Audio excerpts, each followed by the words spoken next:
Assalamualaikum warahmatullahi wabarakatuh.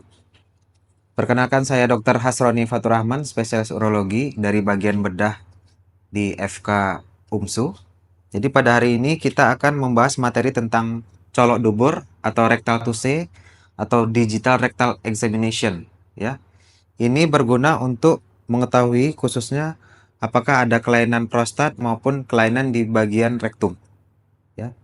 Pertama, kita inform konsen ya, jangan lupa didampingi sama perawat. Posisikan pasiennya. Ini ada beberapa posisi, ada lithotomy, ada SIPS position, ya, ada left lateral decubitus. Nah, ini kebetulan posisinya yang LLD ya. Jadi kedua lutut pasien sulur miring, kedua lutut dibengkokkan sampai nempel ke dada, ya. Ada yang sering sih lithotomy ya, lithotomy posisi eh, telentang, kaki nekuk, ngangkang, kita rabai. Cuman pada manikan ini ke arah yang left lateral decubitus ya. Jadi kita perkenalkan diri ya.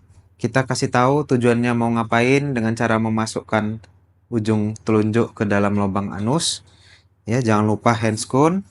Terus kita lubrikasi dengan jelly. Jadi supaya licin dan tidak nyeri saat dimasukkan ya. Ya. Ini jelly dioleskan di sepanjang telunjuk. Ya. Setelah udah merata, baru kita edukasi pasien, Pak, izin saya masukkan telunjuk saya. Nafasnya diatur ya. Nah, tapi sebelum masuk telunjuk, kita inspeksi dulu. Kita lihat apakah ada kelainan di anus dan perineumnya. Apakah ada darah, apakah ada nanah, apakah ada edem ya. Apakah sphincter aninya nampak robek atau enggak, ada laserasi atau enggak. Nah, setelah itu baru kita lakukan rectal tuse. Pak, izin Pak ya, saya masukkan. Masukkan jari pertama yang kita rasakan sphincter ani, ya, katupnya. Jadi di anus tuh ada katup. Itu terasa waktu kita masukkan telunjuk kita itu ada seperti eh, katup yang terbuka oleh tangan kita. Kalau normalnya itu ketat, ya. Kalau longgar berarti ada masalah kelainan saraf, ya. Bisa pasien stroke atau saraf kejepit yang hebat. Uh, Bisa juga karena riwayat trauma ya. Ada ruda paksa yang dialami sama pasien di lubang anusnya. Setelah sphincter kita masuk ke dalam raba mukosa rektumnya. Ya. Apakah ada benjolan? Benjolannya keras atau kenyal ya. Kalau memang ada berarti curiga ada tumor rektum. Terus apakah ada seperti pembuluh darah ya. Itu curiga hemoroid ya. Lalu setelah mukosa rektum kita menuju ke prostat ya. Prostat itu arahnya di bagian, kalau di posisi miring ini di bagian samping ya, atau kalau posisi ditotomi di arah jam 12 ya. Jadi kita raba apakah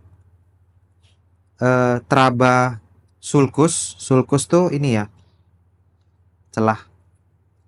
Jadi ada lobus lateral kanan kiri ya, ini sulcus. Kalau dia teraba berarti prostatnya tidak besar ya, tidak besar. Terus ke pol. Pol atasnya teraba atau enggak ya? Pol atas tuh batas ujung dari prostat.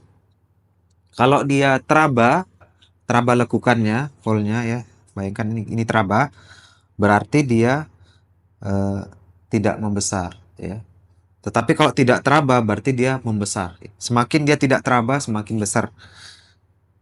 Lalu setelah itu bayangkan ini jari saya, nih, ini prostatnya, ini jari saya tadi udah masuk. Terus kita tekan-tekan, apakah kenyal atau keras? Ya. Jadi yang dinilai tadi batasnya, sulkusnya, terus kenyal atau keras. Kalau dia kenyal berarti kemungkinan tumor jinak atau BPH. Terus ada nggak simetris nggak dia? Mana tahu yang ini kali ini kan yang sebelah kanan lebih besar daripada yang kiri. Berarti ada pembesaran lobus kanan, berarti asimetris.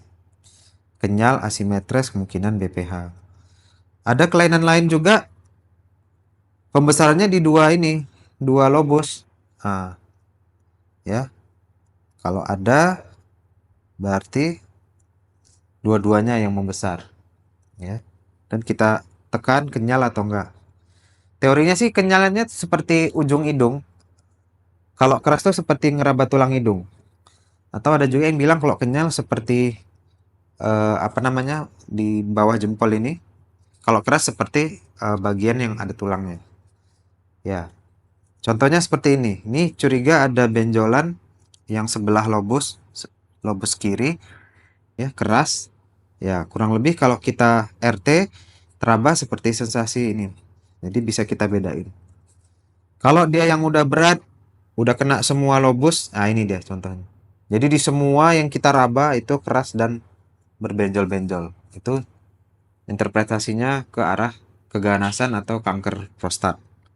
Jadi jika menemukan adanya kecurigaan dari RT ke arah ke kanker prostat, jangan lupa untuk rujuk ke spesialis urologi untuk dilakukan terapi lebih lanjut. Ya, setelah kita RT tadi, setelah kita selesai menilai semuanya, jadi jangan terburu-buru, jangan asal colok langsung keluar, nggak. Pastikan dulu kita bisa menilai semuanya tadi, lalu kita keluarkan handscoon kita lihat apakah ada nanah, feses, darah, ya, kita nilai. Setelah selesai, pasien dipersilahkan duduk, lalu kita jangan lupa catat di status apa temuan-temuan. Demikianlah yang dapat saya sampaikan pada hari ini. Wabillahi taufik wal hidayah. Assalamualaikum warahmatullahi wabarakatuh.